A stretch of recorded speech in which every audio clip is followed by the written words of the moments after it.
Today, I have another half-frame camera for you, the Olympus Pen EED. I got this because it has a built-in meter and the faster f1.7 lens, but it has two major downsides. First, it doesn't have manual exposure, and second, the shutter is completely battery dependent. So if you want something manual and mechanical, then you should look at the original pen or the Pen S that I showed you earlier, or something like that. But the automation makes it a really convenient snapshot camera to have with you all the time. So it has that going for it. In this video, I'm just going to show you how everything feels and stuff like that, and leave it at that because I don't really have anything else to say today. So overall build quality is really nice, like the other pens, but when you shake it around, it rattles. There's a little arm in the viewfinder for the red warning mark, and it's not very tight, I guess. But I think overall it's a high quality camera. Size-wise, it's a little bit bigger than the Pen S. It's a little bit longer, and the lens sticks out a little bit farther, but overall it's basically in the same category of cameras that you can put in a coat pocket or throw in your bag, but it won't fit in your shirt pocket or your pants or anything like that.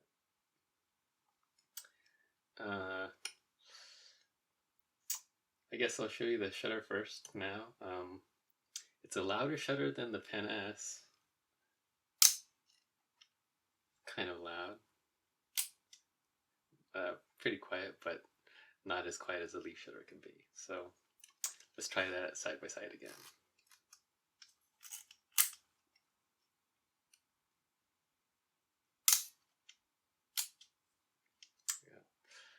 The film advance wheel on the EED, it's really nice and smooth.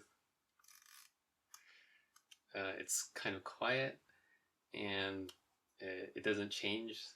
The feel of it doesn't change all the way through the spin, but on the Pen S it sort of has one last little push at the end, and it's a little bit louder too.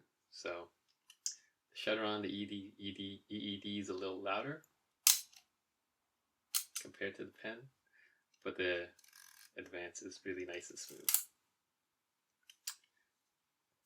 The viewfinder on this, it's kind of cloudy on mine. I'm not sure if it's supposed to be like that or if I need to take apart the viewfinder. I took off the top and cleaned the front and the back, but that didn't get rid of the haziness. So I might have to send this off to be repaired. On the top plate, another thing to look at is the ISO dial. It has a nice feel to it. The detents are firm and crisp, and this little ridged wheel is easy enough to turn, even though it only sticks out a little bit. Let's see. Like all the other pens, the shutter is rectangular and flush with the top, and it's really sleek, and it feels nice, and you can tell when the shutter's about to be triggered. Next, I'll show you, I guess, the lens. The aperture ring doesn't actually, work normally like on other manual cameras. The apertures are really just for when you're using flash, and it has the auto setting right there. The detents feel really nice. They're firm and crisp, and overall it feels really high quality for a point and shoot type camera. I wish the aperture ring was a little bit wider or something, or maybe if it had wings like on a rangefinder lens, that would be nice, because it's a little bit hard to grip, just because the focusing ring sticks out a little bit from the lens.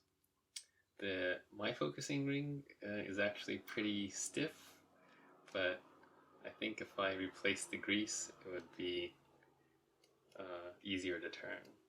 But it's pretty smooth and well dampened. It has detents at the 10-foot and the 4-foot mark.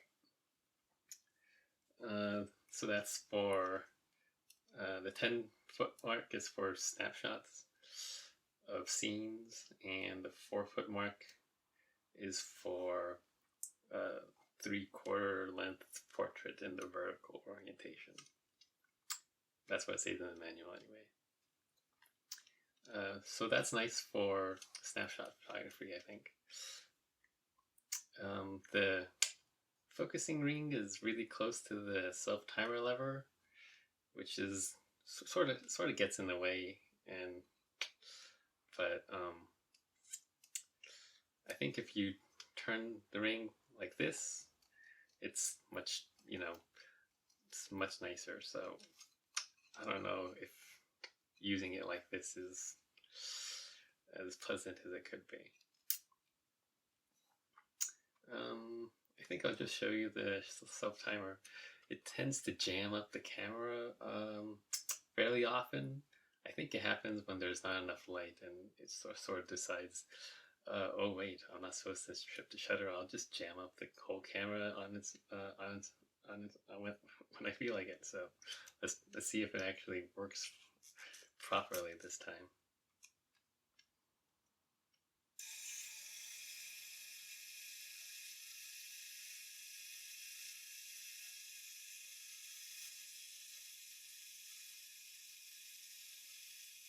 See the shutter button go down.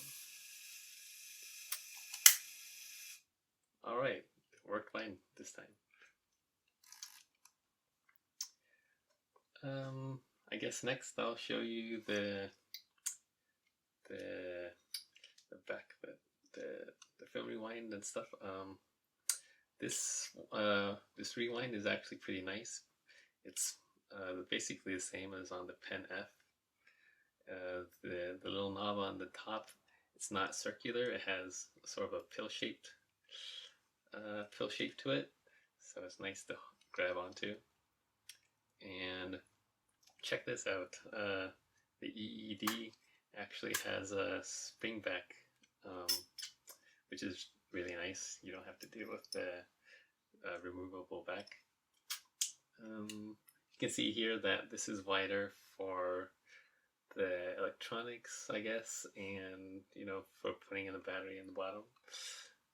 And let's see, so I forgot, you pull up on this to help you get the film canister out.